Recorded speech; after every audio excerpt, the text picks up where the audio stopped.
Oh gosh, something just popped up. There you go. Oh, I think we are live now. Hello, everybody. How exciting. Hi, welcome to tonight's event. My name is Jules Danskin, and I'm delighted to have been invited by Lighthouse, Edinburgh's Radical Bookshop, to talk tonight with Jessica Gaitán Johannesson about her debut novel, How We Are Translated, which is this beautiful book here. This is the advanced reader's copy, so it's not the finished item, but it is truly gorgeous, and I love this little quote on the background. Out now with Scribe Books.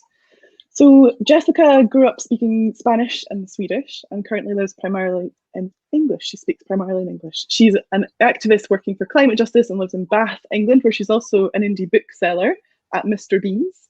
And How We Are Translated is her first novel. So welcome, Jessica. It's lovely to be speaking with you this evening. Thank you, Jules. Thank you so much for having me. I'm very excited. It's an absolute pleasure. Yeah, thank you for joining in and for reading the book. And yeah, I'm just very excited. Thank you. No, it's a pleasure. I was absolutely delighted when Myri and Noor asked me to chair this. I'd heard about the book, but hadn't had a chance to pick it up yet. And I just absolutely devoured it. I loved it. It's experimental. It's really touching and poignant. And honestly, without sounding too cliche, in about a decade working either as a publisher or as a bookseller, I find it really difficult to find books to compare it to. And I've seen a couple of reviews floating around that are sort of saying similar, and I mean that in a very good way. It's quite a difficult thing to do, as I'm sure as a bookseller you know fine well. It's usually our job is to sort of talk about books that are like yeah you know what I mean. So yeah, it's a thing of like who lives in this cluster of books and right. who lives in the other cluster of books. Totally. Exactly. Yeah. So I'm really excited to talk to you about this. I wish we could have had a little pre-event catch up in the pub and then a post longer catch up in the pub, but this is the next best thing, as we were saying, and it's really wonderful to be under the auspices of the wonderful Lighthouse. I feel like a bit of an influencer, but here is a button. Hopefully I'm pointing in roughly the right direction. There's a link directly there to buy the book, which is How We Are Translated. That's what we're talking about tonight. If you've just stumbled across us, welcome. And we're going to have time at the end for audience questions, and we'd really like to have your input, whether you've read the book or not, any of the themes that come up in our discussion. It'd be great to hear from you. So please pop that in the Ask a Question bar below, and you can also chat amongst yourselves, sending nice sort of emojis that spring to mind, but good manners only, please.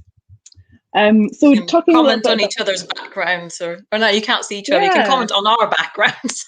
That's right. Tell us where you're from, and tell us what languages you speak. That's nice. I like that. Let's do that. Yeah, brilliant. We'll see how many we can collect. So you can do that in the chat. But any questions, pop in, ask a question, and make sure you buy the book as well. So a little bit about the book. We're going to have a reading from Jessica, which I'm really excited for. I don't know which part she's going to be reading from, and I'm very excited to hear.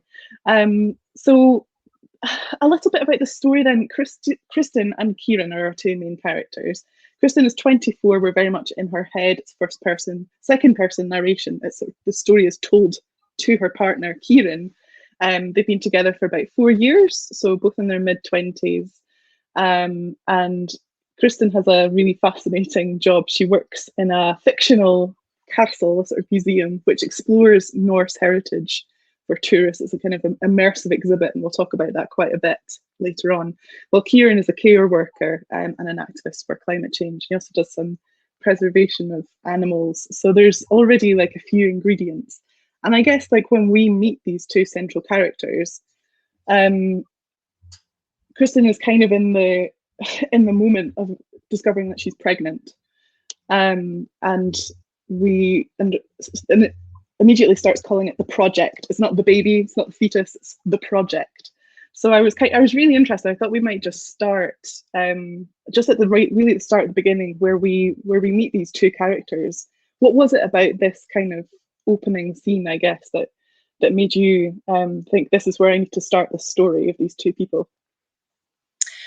Oh, it's a really good question. So initially, I think the first idea for the book, which wasn't a book at the time, as it so often isn't, was just this little scene that I kind of wrote one morning when I was still living in Edinburgh.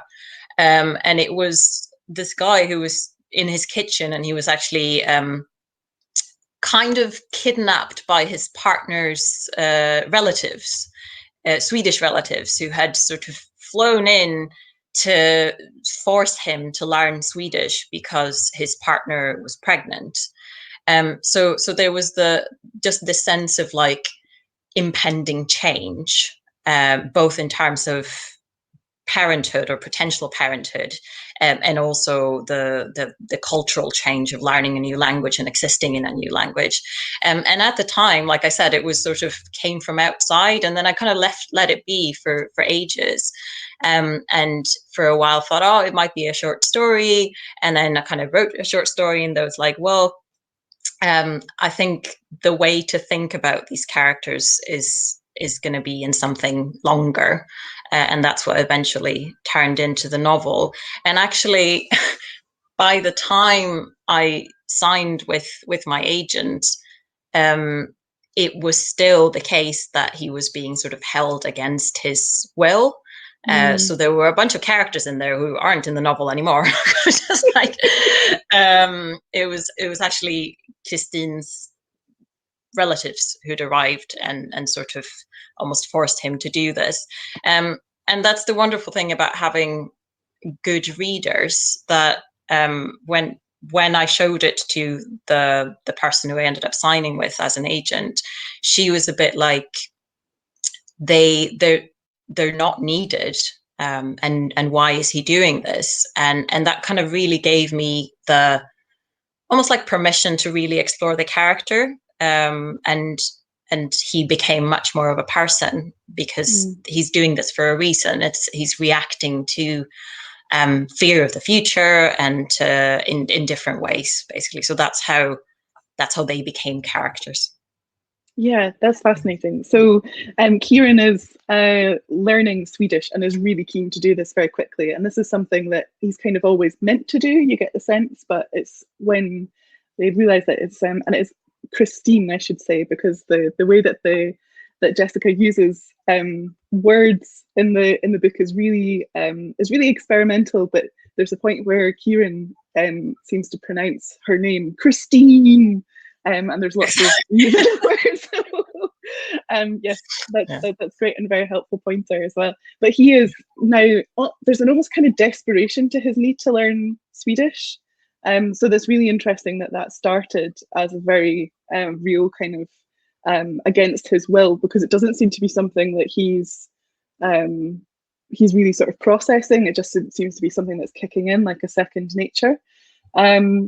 And it becomes a real point of tension in the book. You know, you think it would be nice that this is the time where my partner is trying to learn my home language while I'm pregnant, and but it becomes a bit of a point of tension in the home, and that is because of Kristin's work, where she plays a 15th century Swedish settler. And is it Solveig? Yes, Solveig. Yeah. Okay. And she's not. I mean, I have no idea how they pronounce it in Norwegian. That's the thing. But that's how you pronounce it in Swedish, anyway. Yeah. So she isn't allowed to talk English. None of the reenactors who work there, they're not actors. She makes a point of saying, I think some of them are, but she's not from an acting background. But they have to go into these translation rooms, which when I was reading it felt almost like they were going into an airlock to kind of like depressurize. And that's where they kind of have to lose their language that they usually speak in, and then kind of assume this identity and they go out into this workplace, and they're not allowed to talk to each other in English. So all of these reenactors who speak different languages are kind of translating each other, and things get lost. And I just wondered, how on earth did you come up with this? It's such an interesting lens, sort of a kind of vehicle for this story. And I just wondered, how did your mind get to this point? Can you tell us a little bit more about it? As with most things, like definitely cobbled together from a lot of different memories and influences and ideas. And it's interesting you said about the airlock with the translation room, because I think that actually comes from, which I haven't really thought about before until you said it. I think that really comes from memories of being in an airplane growing up, because growing up like I grew up with sort of one foot in Sweden and one foot in Colombia and South America. And we used to go to see my mum's side of the family, and it was like traveling between different homes. And I remember thinking that as a child, that the actual flight was like this strange in between kind of airlock space where on one side you went in being one person and you came out on the other side being a different person speaking a different language. So I think some of it probably comes from there. But the castle itself I've just worked in a lot of places through the years which are quite touristy and kind of relate to heritage and relate to history in a way that is really interesting, because it sort of puts heritage and authenticity and like actual historical artifacts and research up against just capitalism, really, and and like it becomes a commodity, and it's really about making money, but at the same time it's supposed to be about history, and those two things are kind of always in conflict with each other, and it gives rise to a lot of quite weird situations. And I've found myself working in places like that. So I think that's where the National Museum of Immigration comes from, which is the name of the museum, which is in the book is basically in Edinburgh Castle. Yeah. At one point she finds like she's got this outfit that she wears, and at one point she finds a ticket stub for the Camera Obscura, which is of course on Castle Hill, if you know Edinburgh, just round the corner. And I think Edinburgh is a really fascinating setting, and I didn't realise until just the start of this event that you actually spent time living there yourself. So that was really interesting. But as an Edinburgh dweller, I'm currently in Leith in Edinburgh, and I think it's just the perfect city to set it in, to be honest, just because of that tourist element and the way that the tourism is kind of always at odds with the town, I think, in quite a real way. Was that something you were conscious of while you were sort of writing it? Because there's the way like the reenactors start thinking of certain nationalities, they can't help but stereotype each other and the other groups that are coming in. So that felt like a really interesting way to talk about heritage. And I wondered if you could say a little bit more about that. Oh God, there's loads. Yeah, I think that's definitely it's just something that a lot of people do, that we do, and I think there are settings in which it gets encouraged quite a lot. I mean, I remember one place where, just in terms of the sort of specific like museum setting as a commercial enterprise, that people pay money to see things and they pay money to kind of see history. There was one place that I worked at in Edinburgh where people kind of walked around playing, like the guides play different characters. I feel like talking about this, you might know where it is. That's hilarious. And it's like, okay, well, we've got tourists coming from, say, Italy and Spain, and they want guided tours in Spanish and Italian. So that's like a commercial drive to create a character that speaks Italian and Spanish. So you kind of just create this character that arrived in the 1700s and is wearing all these clothes. But then at the same time, I remember one day when I was out probably having coffee or something, and somebody was on their break dressed in their kind of character clothes, just like a noble person from somewhere in the 1700s, and having a cigarette and a coffee, and they were told off because it's like, no, you can't sort of stand there having a cigarette and coffee and speaking English, because that just breaks it. It breaks the the idea of authenticity, and it breaks the kind of spectacle. And I just remember that kind of stuck to me because it was such a weird juxtaposition of the position of the person as an actual immigrant in Scotland and in the UK today, in a service job, being told that they sort of can't be themselves, that they have to fit into this other image that's been created around them. And it's just, I found that quite disturbing, to be fair, to be honest. It sets up a really interesting idea of, because Kristin can't help but start feeling like Swedish is her work life, and so when she goes home and Ciaran is so desperate, like at one point he's really kind of hammering, like, why aren't we talking Swedish at home? That I need to be immersed in all of this kind of thing, so, which is all sort of well intentioned, but actually it's the last thing she wants to do when she gets home, because that's her work, and she's kind of a little bit arguably in denial about the pregnancy as well, which is something. So we start off, I can't remember what day of the week it is that we start off on. I think is it a Friday, a Thursday?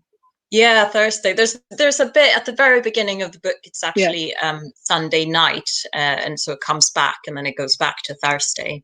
That's right. Yeah, that's true.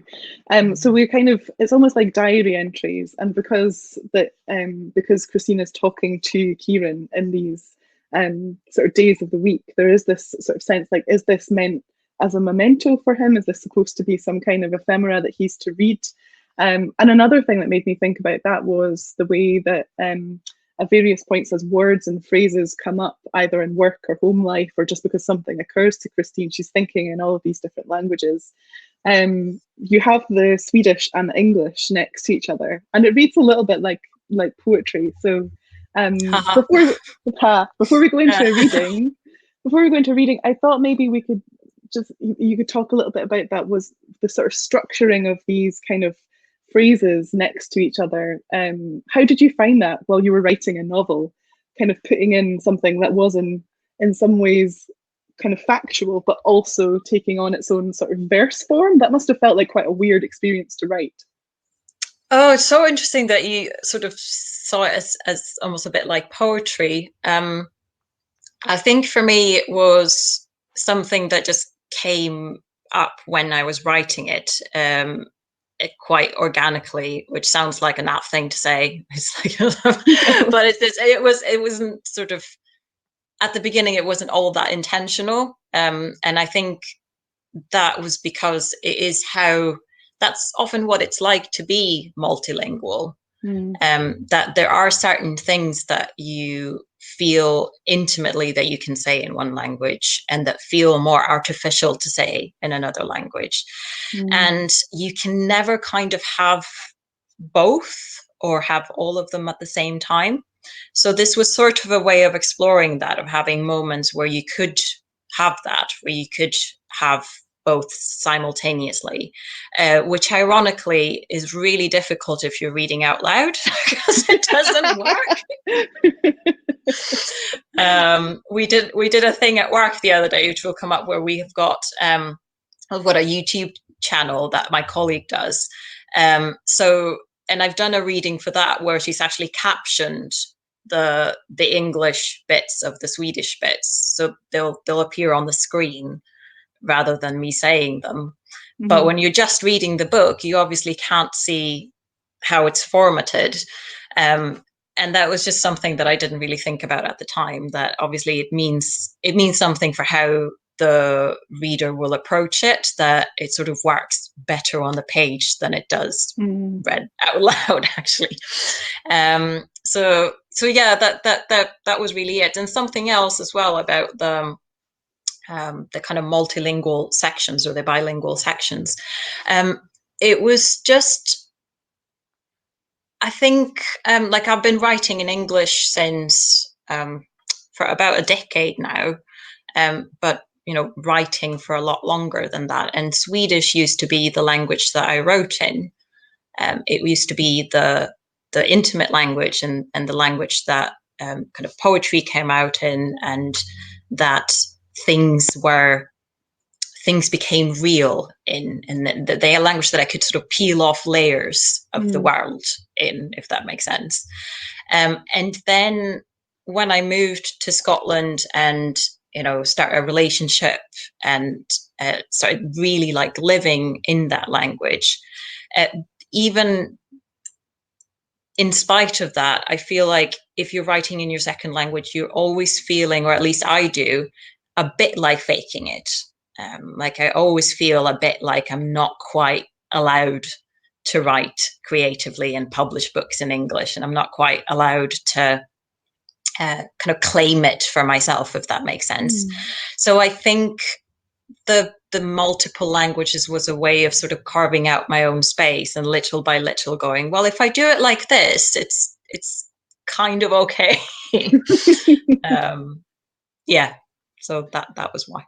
Yeah, that's such an interesting insight. I think as someone who works with mostly translated literature in my day job, but not being a translator myself or really speaking another language with any sort of confidence, it's always felt like a kind of miracle sort of thing to me, like alchemy, like something that's not quite tenable, like something so tangible rather, and so that's really fascinating, just the way that you're talking about that, and like how the different languages is a big part of just like your process as you go about the world. And that's something that I think you really convey in the protagonist as well. I think especially in that bit, I think maybe about a third into the book, where I think Ciaran is saying, "I'm sorry" or "forgive me," and Kristin, then we see her go through her process of kind of translating that. And we learn that "I'm sorry" actually means "I'm sad" as well. And there's a kind of devastating moment as you realize, it's almost like a kind of something like you'd read in a Kazuo Ishiguro novel, like this just kind of like these missed moments between characters and how flimsy things can be, and someone sort of trying to connect by saying "I'm sorry." It means something else to that person who's hearing that, but the other person doesn't know. It's one of these kind of very sort of like very difficult to kind of grasp moments, and it was a really sort of heartbreaking moment, I think, really. Oh, it's interesting, that one, because a friend of mine who was looking at the book recently, out for a walk, as one does in lockdown, and she hasn't read the book, but she read the quote on the back, and she was like, "That's totally right." Like that, she said that she'd always been annoyed by the fact that, you say "I'm sorry," it's kind of like implicitly admitting guilt, and that, somebody says "I'm sorry" to her, and she was like, "Well, it's not your fault." Like, it's like there are, and some languages have more than one way or several ways of saying something like that. Yeah, because we do use "sorry" as a way to kind of convey sympathy, but we don't have a way of kind of saying "I am sad" in that sort of same way. Yeah, I'm sad for you is a kind of awkward thing to say to somebody. Exactly. Yeah. Shall we go into a reading? This feels like a good sort of jumping off point for one. Yes, sure, absolutely. I'd love to. So can you tell us a little bit about which part you're going to read? Absolutely. So I thought I would read, this is still sort of pretty early on in the book. And it describes quite a lot about how, not really how the museum works as a at large, but the translation room. These are Kristin's thoughts in the translation room and what she does in there. And the thing to know is Joanne Tarbuck is her line manager. So you've got in the museum, you've got the different peoples. So basically different groups of immigrants who've arrived in Scotland over the centuries. And she belongs to the Norse, obviously. So Joanne Tarbuck she isn't from Scandinavia. She's a Scottish woman, and she's their line manager. And Ingrid, who also gets mentioned, is a member of the Norse community, and she's Solveig's, aka Kristin. It gets very confusing. She plays her mother-in-law, basically. And she's actually Icelandic. So when they speak to each other, they don't actually understand each other. But to a tourist, it all sounds vaguely Scandinavian. So it's kind of fine. So well done. I think that's it. The other thing as well is that there are 2 cows in the Norse settlement. Lady Gaga, how have I not Lady mentioned Gaga. Lady Gaga? We're 25 minutes in and we've not talked about the cows yet. Yes, tell us about the cows. Talk about the cows. So the cows get mentioned, and yeah, we can talk about the cows. I love talking about the cows. Yeah, so that's all you need to know. Excellent. Speaking again about fun, Vikings, Scandinavian folk, long hair and longer boats. We are examples, Joanne Tarbuck says, here to symbolise one of the many peoples who made Scotland what it is and to celebrate its rich cultural multiplicity. There's a quiet war raging between Joanne Tarbuck and Ingrid about our entertainment value. Joanne Tarbuck claims that Ingrid is on a mission to throw the Norse into oblivion, and Ingrid says she, a retired archaeologist who only stays working at the castle to gain access to the library for the sake of the book she's writing, is championing historical accuracy. Joanne Tarbuck argues that people like seeing things burn. Ingrid points out that if you look at the actual archaeological finds, funeral pyres were not that common on the Northern Isles, possibly due to the lack of timber. But Joanne Tarbuck says it looks intense, and it also pays Ingrid's wages so that she can go back to Iceland and visit her grandchildren every 6 months, which the real Norse would probably not have done. So which does she prefer? The 4 of us live in a reconstructed, roughly 10th century dwelling house, squeezed in, beams and dirt floor and all, on Drury's Battery, behind what used to be the Prisoner of War Museum at the back of the castle. Right next to it, there's a small byre with the cows in it. When the museum first opened, the Vikings used to live in a proper longhouse, the kind people think of if they ever think of how Vikings lived, and not just how they killed. Until Ingrid bombarded management with scientific evidence that longhouses were a later phenomenon. During our time, the farmhouses were most likely separate from the dwelling houses. The buyer, however, allowed for cows, which is how Björn Skifs and Lady Gaga arrived. We could all have been sharing a room, I say to them, and they glance at anything but the human in the room. The hairpins are also Ingrid's doing.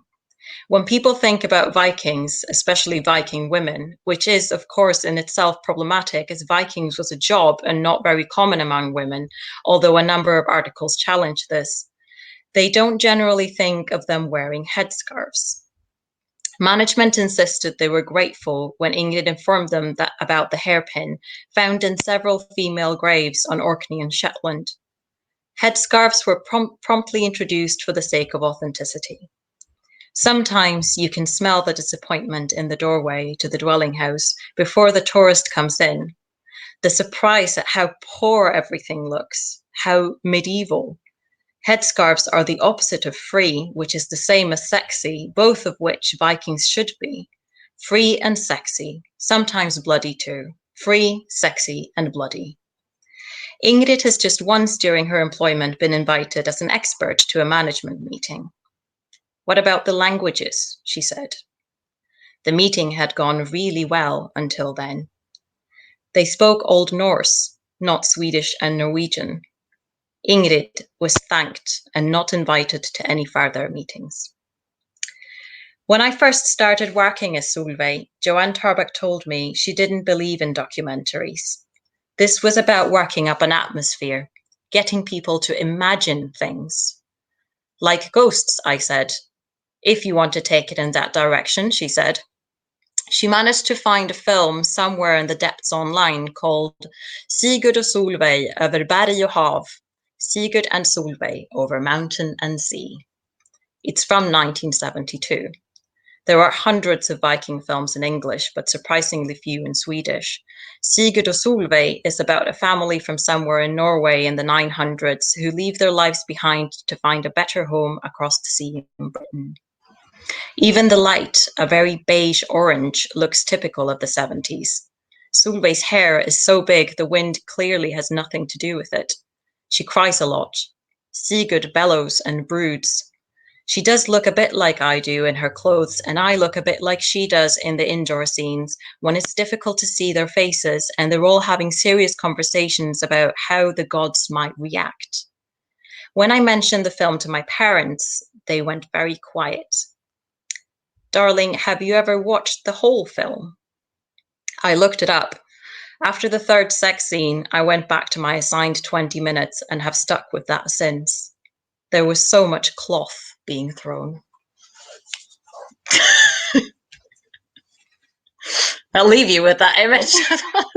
What a great place to finish your reading, Jessica. Yeah. So, back to the cows, because you said you wanted to Let's talk about them. the cows. Let's do that. I think so. There's a really the cows kind of serve as a really interesting kind of background, and then they come a little bit more into the fore towards the end. And I don't really want to say too much about it, but there's a point where Kristin gets quite upset because Joanne Tarbuck sees. She thinks that she sees the cows as furniture, like we'll just move the cows here, we'll move the cows there, and she seems quite protective over them. So, what kind of importance do the cows have for you?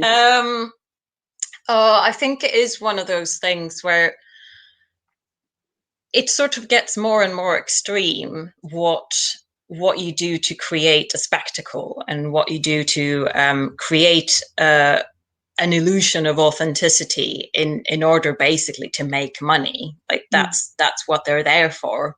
And at the same time, I think Kristin is somebody who's exploring what community means. Because for her in this point, and you mentioned why like she's so against her partner learning Swedish. And to me, that was always about fear of the future, because him learning Swedish is an acknowledgement that this child is going to happen, and with everything that means, and they're very scared of having this child for different reasons. So basically, she's kind of thrown out there and has lost the security that she has, which is the little flat with her partner and the kind of everything in its place. So she's exploring what community means in a different way, and the cows were sort of weirdly a part of that, I think. And it probably, the fact that I've been basically getting into like the period when I wrote the book, and since then has coincided with the IPCC report, so the Intergovernmental Panel on Climate Change report of 2018, becoming a climate activist, working with different organizations, and just thinking a lot about belonging and how we feel belonging, not just with other people, but kind of with non-human species as well, and place. Because I just find that there's so much difficulty around that at the moment. Yeah, I think so. I don't know if that actually answered your question at all, but it had cows in it. Yeah, I asked why the cows are important, and I think you've answered that very beautifully. And I think, and that's really enhanced my sort of understanding of them. But I think also as a kind of jumping off point for the kind of the contentions between pop culture, which also comes up in the book, both at work and home. Like you've got Lady Gaga on one, like the cow sort of in part of this sort of immersive exhibit, and then you've also got at home Ciaran is wanting to watch every Ingmar Bergman movie that ever existed. So was that something that you were conscious of, sort of like pulling in film and music as part of writing the novel, or? I think mostly as parts of how you encounter language. And I mean, the funny thing about it as well is that I've never really learned a language from scratch. Like I got my languages for free, as I kind of see it, because I can't remember a time when I wasn't bilingual. Like I remember a time when English was new, and when I sort of didn't didn't feel comfortable speaking English, and when English was like the thing that I was learning as a kid. But I can't remember not speaking both Spanish and Swedish. So the process of learning a new language as an adult is totally fascinating for me. And I'm in total awe of people who do it and then become fluent. Like that's quite magical, I think. And I remember because my mother moved from Colombia to Sweden in the early 80s, and she had stories of how she arrived knowing, 2 words, not understanding anything, just knowing my dad, and that was it. And how she started learning Swedish, basically. And a lot of that was just being exposed to popular culture, and it didn't kind of matter what culture it was, or whether it was like considered good, or if it was something that she would have otherwise liked. A few years ago, she gave my partner a DVD of like 80s kids shows in Swedish, because those were the ones she used when she was learning Swedish. So I think it's just a huge part of how we internalize language. It's just whatever's out there, and that's how it sticks.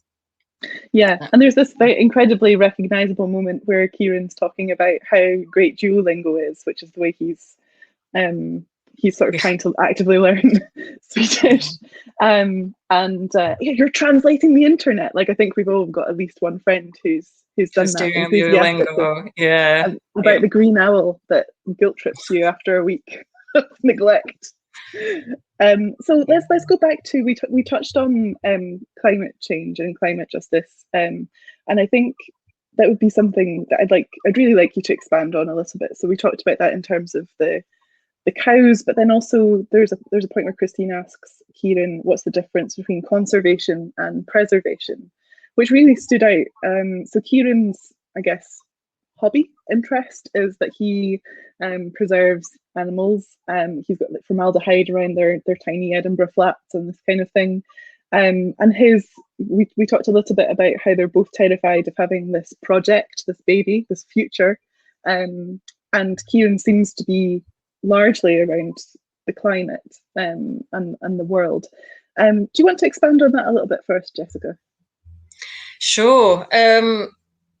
So I think it's one of those weird things with this novel, because of how the time when I wrote it, and also the way the publishing industry works, where there is this lag between writing something and the time it actually comes out. And the thing is, I'd already written the first draft when the IPCC report of October 2018 came out. And as with most of us, like I've spent years being vaguely worried about climate change, and sometimes less and sometimes more, and kind of getting it into a bit of volunteering every now and then, and sort of joining Greenpeace and never going to any meetings, and learning quite a lot, but never really feeling like it was a present crisis, like it had emotionally entered my life. And for me, the IPCC report did that.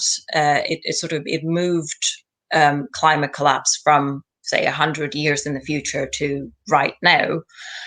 So by the time it was time to edit the book, like the first round of edits, I kind of felt like, whoa, the idea of having a child in this world was terrifying. And I actually kind of co-founded and worked with an organization or a group called Birth Strike, where we were quite vocal about raising the alarm about the climate crisis and just telling the story of people who are too scared to have children, basically. That then had quite an interesting kind of development, because it was sort of it was kind of hijacked a lot by populationists, people who said that we shouldn't have kids because it's bad for the climate, which is absolute bonkers and kind of bullshit, to be honest, which, I can talk about till the cows come home. But basically what happened was that then I was sitting here with this book and being absolutely terrified about the climate crisis. And I'd also written a book which was about the prospect of having children and becoming a parent, amongst many other things. So I think I was sort of forced to think a lot more about, why are they scared? What is it that they're worried about? What is it specifically that a lot of young people, in this part of the world, because in other parts of the world, the climate crisis is already a reality and has been a reality for decades. But what are these two people really scared about? And that kind of changed the book quite a lot, I think. And what I ended up was, which, without saying how the book ends, but it became really important to me for the book not to come out on either side of the kind of children question. It became really crucial for me that Kristin in the book doesn't say, that it's wrong, or that the book doesn't say to people, this is what we should do, because it's the most personal decision you could make. And that's the way it has to be. Yeah, there's a bit that ambivalence that has to come with us who have become adults during the climate crisis, and that kind of the increasing inescapability that this is something that we are going to be living with every day of our lives, and going to be exacerbated throughout our lives, and certainly our children's and grandchildren's. In a terrifying way. And actually, if you start looking at these things, the more you look into it, I should say that Lighthouse has an excellent climate section on their online store, so go and check it out. This just real kind of sense that we are living with this constant decision. How fair is it to bring a being into this planet at the moment? And that's before we even take into consideration political setting and I guess everything that's been happening now. I mean, I know an awful lot of people who've grown humans over the last year or so, or who are doing so now, and I just think, what brave people to be doing such a thing, but also what a time to be doing it, I guess. Definitely. Yeah, so you can understand why Ciaran and Kristin are so scared, and then we're sort of taking into how things are arguably even worse, that weird kind of gap that the publishing industry takes to bring out a book, I guess, which was also, there was a kind of dissonance there when you're talking about the tourists, the first 2 weeks of Edinburgh, and as a former Edinburgh resident, you would sort of know that sort of encroaching as we get closer to the summer, there's more and more people entering the city. The invasion. Whereas that has obviously not happened. I mean, there's still tourists in town, and I think not so much just now, but in the summer there were, which I think felt like a really kind of weird thing, because it's just part of living in a city like this. And I imagine Bath is there's similarities there as well. Anyway, I think, as you say, we could talk about this until Lady Gaga comes home, but I want to leave time for audience questions, so I'm going to try and wrap up my side of things. I've got so much I want to ask you, Jessica. It's a real difficult one. Just a reminder that we are taking audience questions. I can see there's a few waiting for us in there when it comes round to can I see the questions if I click on them? If you click on ask a question, you can exciting. See them. Yeah. So we'll come to those in a little bit. Oh, and you can upvote them as well. So Jessica, if you've got a favourite, you can upvote it. So yeah, here's your reminder, audience, to ask a question if there's anything that's coming up that you're intrigued by. I'm sure there's plenty. Have you What's upvoted this votes thing? So the thing. So you can say if it's a question that you like, you can vote it. It's like Reddit, I guess. Okay, got you. Reddit in miniature.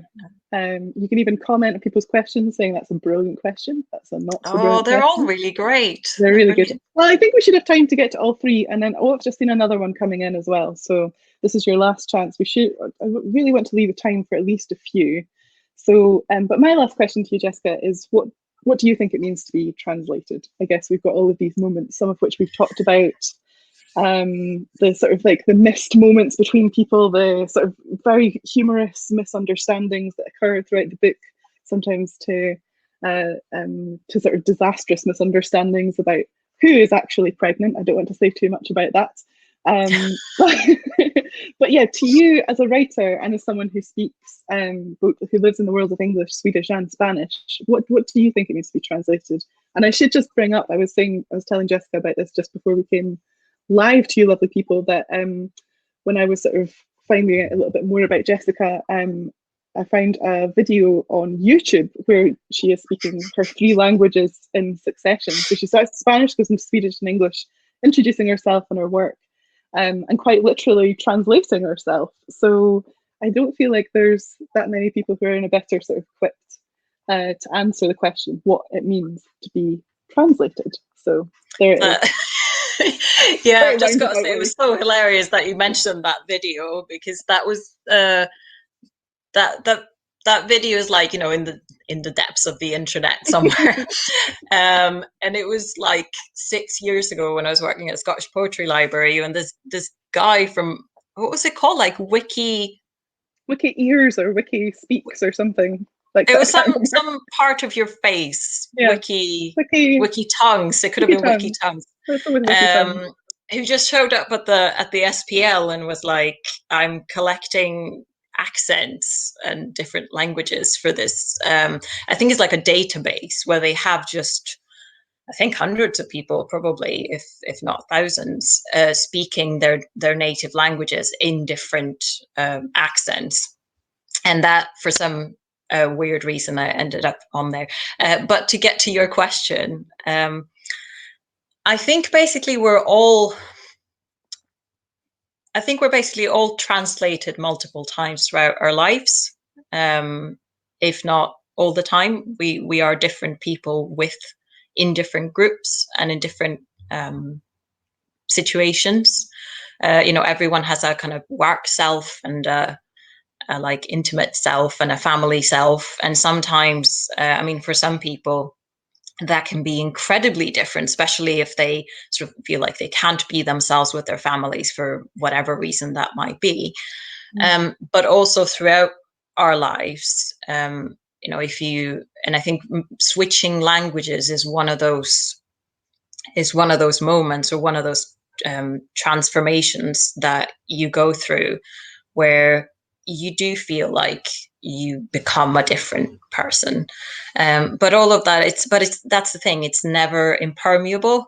And that, I think, is something that I wanted to explore in the book, that it's never like you can't control it. And these different parts of yourself always seem to pop up at very kind of inopportune moments. And you just can't, even though you might try to have clear boundaries between them, it's just that's not how personality works, I think. Yeah, absolutely. That's beautifully answered. Thank you so much. Thanks for a good question. This might be something that we come back to in some of our audience questions. So how should we go through these? Shall we go with the most upvoted first, and then we'll work our way through? Yeah, I mean, they were all great. I'm just kind of a quick look. So let's get through as many of them as we can. Let's start off. This is Sana's. How do you find enough courage and confidence to pursue a writing career in a language that is not your native language? By kind of pretending that I do. Yeah, no, genuinely. I think that's sort of how it works. I remember when I was at Edinburgh Uni doing my master's back in 2011, I remember being at a lecture, and somebody who was there as a guest said that unless you switch languages, as in like your writing language, by your late teens, you'll never be able to write properly and creatively in that language. And I was 25 and I was like, oh my God. No, there's no point, you know. And I've always sort of, I just look back on that, and I still don't know if that's true or not. I think everyone just sort of works it out the best way they can. And if you write something and it finds readers, and readers think that it is true, however it might look, then then you're doing it. You are writing. Yeah. But that's it looks different.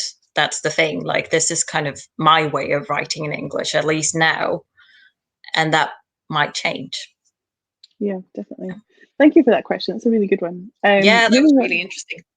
Moving on to Erin's. Ooh. Which I think leads on quite nicely from the previous one. Did you find it frustrating at times that you were writing this book in English rather than Swedish? Were there things you wanted to say that English couldn't form for you?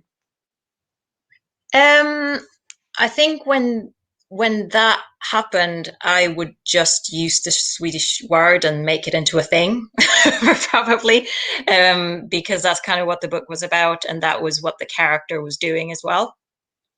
So that's partly why the book happened the way it happened, because I think I needed to write a book that was handling that transition and that was doing both. Because so if the character was struggling with it, then I could sort of be honest about that struggle, if that makes sense. I think so. Yeah. Moving on, this is Adam saying, is there a museum you've been to that you think got it right in terms of being authentic? That's my partner. He's always asking about the museum. Thanks, Adam. I think, well, gosh, that's a good question, isn't it? I think the idea itself of museums has an element of, like, it can never be completely authentic because it's a museum. Like, it's about the past. It's about history, things that happened a long time ago. And whether it's an actual reenactment or it's like just a bunch of artifacts, it is artificial.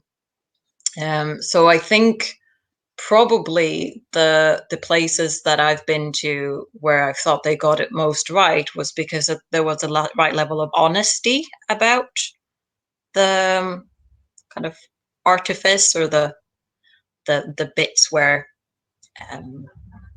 honesty about its kind of museum-ness, if that makes sense. Yeah, I think I know what you mean. And I think for me, anyway, that translates into, I think I really like museums that are really sort of eccentric, is kind of where I get my authenticity. Like, I think I can't even remember where exactly it is. I was on holiday in France, I think somewhere in the Languedoc region. And there was this automaton museum just in this little dusty town. And I remember going in, it was the weirdest place I've ever been. I have no idea which town it was. And I just loved, I think about it all the time, like these like automatons. That's so strange. That's amazing. There was something very authentic about it. That's great. Well, there was there's at least there used to be a Titanic museum in Inverness. Like in the middle of nowhere. It's sort of the only time I've been to Inverness, we were kind of just walking in the outskirts of town, and there was a sign like Titanic Museum, and it's basically just this guy who's converted his house to a Titanic museum and has got like a bunch of stuff in there.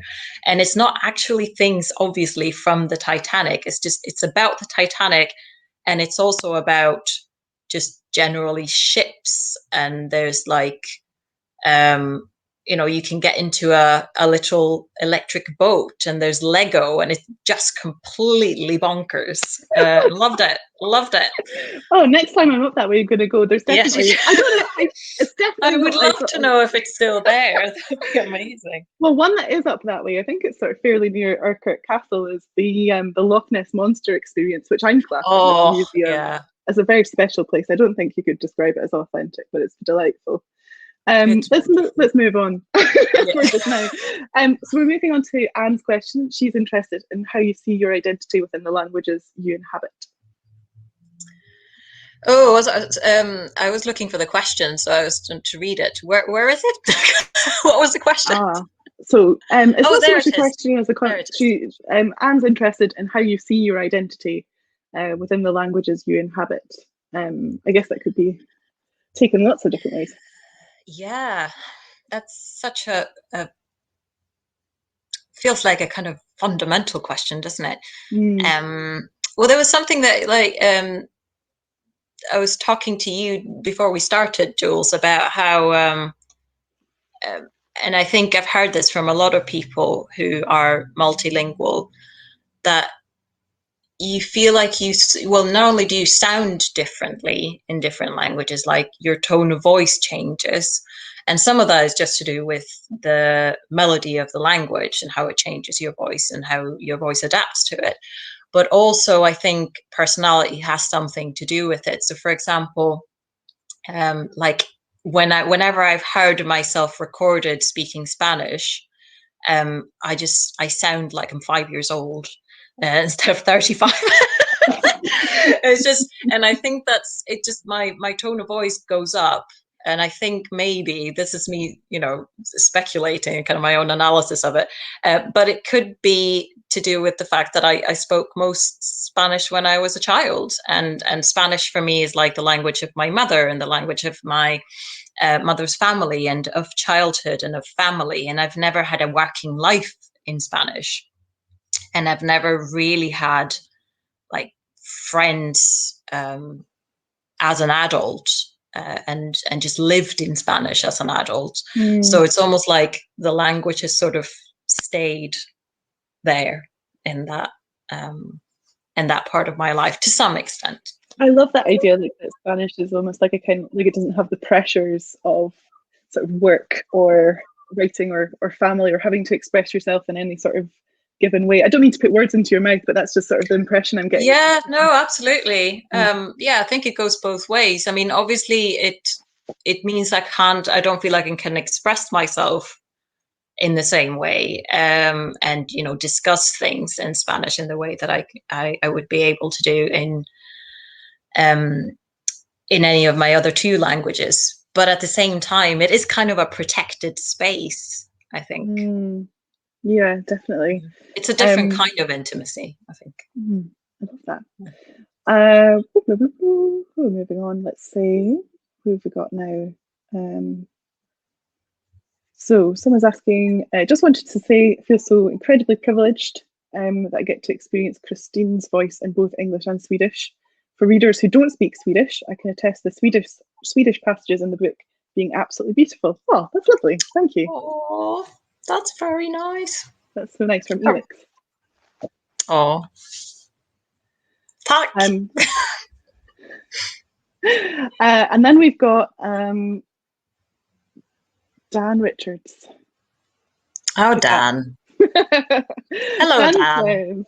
Says, did living in Bath help with the book because it's a kind of compromised heritage city busted flush? Not a sentence. Brilliant. I don't know if Bath itself helped, but maybe it did. I mean, you do see there are some weird kind of reenactment things going on in Bath, and the whole Jane Austen thing, and people walking past the shop window in their Regency clothes and things like that. But I think mostly what made it possible to write the book was not being in Edinburgh, weirdly. I don't think I could have written about Edinburgh like that, being in Edinburgh. Like, I just missed the city so much, and I have missed it so much for 5 years now, that the book was also just really nice because I got to hang out there again, and I got to sort of explore what I love about it as a chosen city through my character. That's lovely. Thank you for that lovely question from Agent of Chaos, Dan Richards. And then moving on to our last question, we've got, do you feel that you're translated differently as a person in Sweden and the UK, broadly speaking? That's an interesting one to end on. That's really interesting. Yes, absolutely.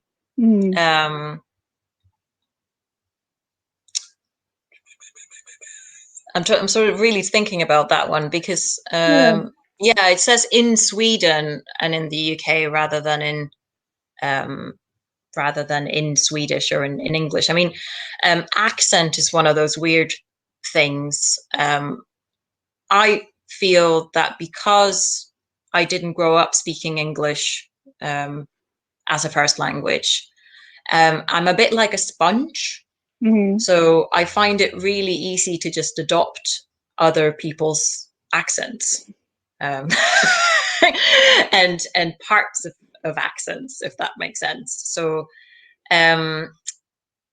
when people are, as people like to do, guess your accent, I get everything, like really everything. It's Irish and it's Canadian and it's like Dutch and it's all sorts.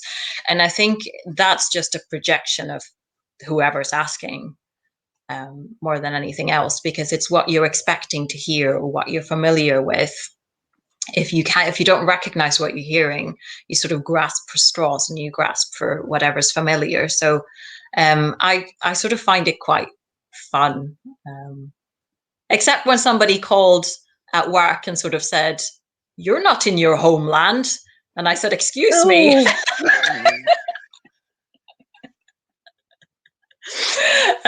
Which is, a whole other area. There's so many ways of othering people, aren't there? Definitely. And that makes me think of as a big, I think I was working at Waterstones at this time, and someone I was working with who's from Yorkshire, has quite a strong Bradford accent.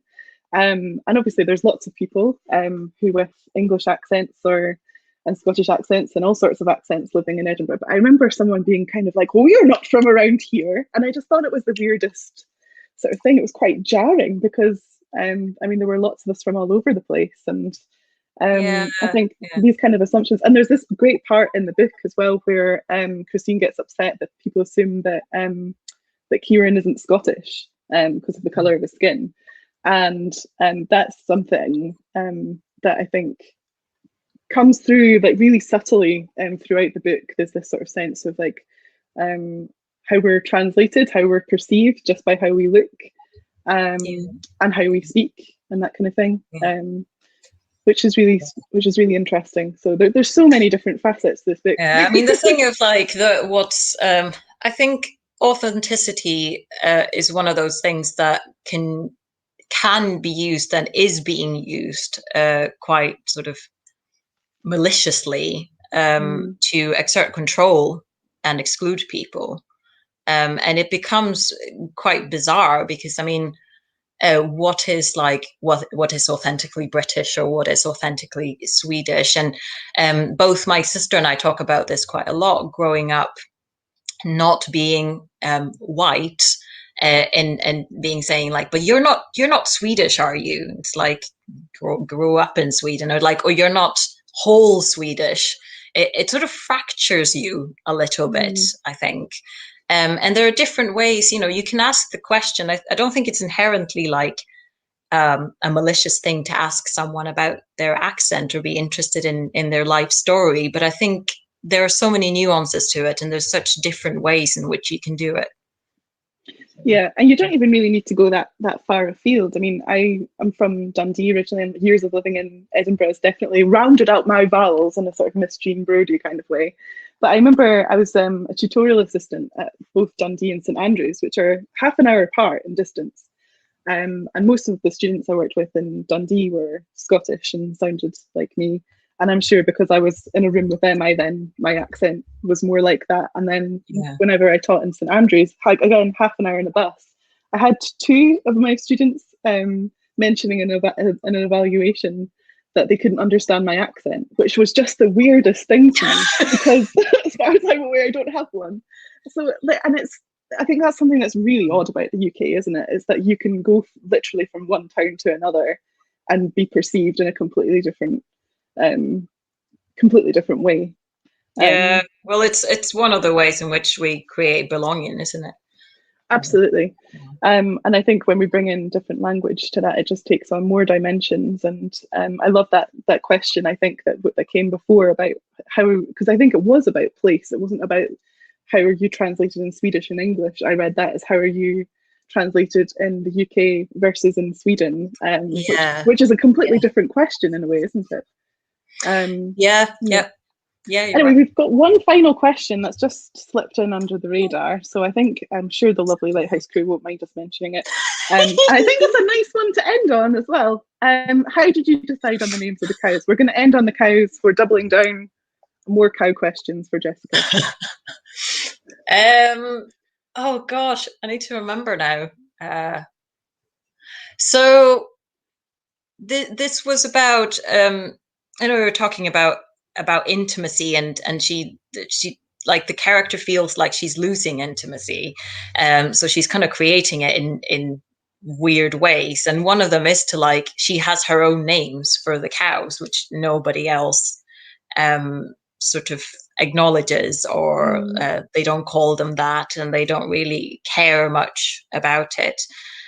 So she kind of just called them that, and I don't really know why.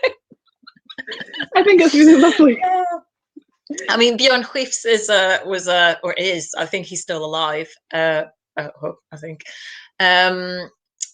Swedish, like, pop musician, pop star, mainly in the 70s, who had a hit with a song called "Hooked on a Feeling," which you can look up if you want.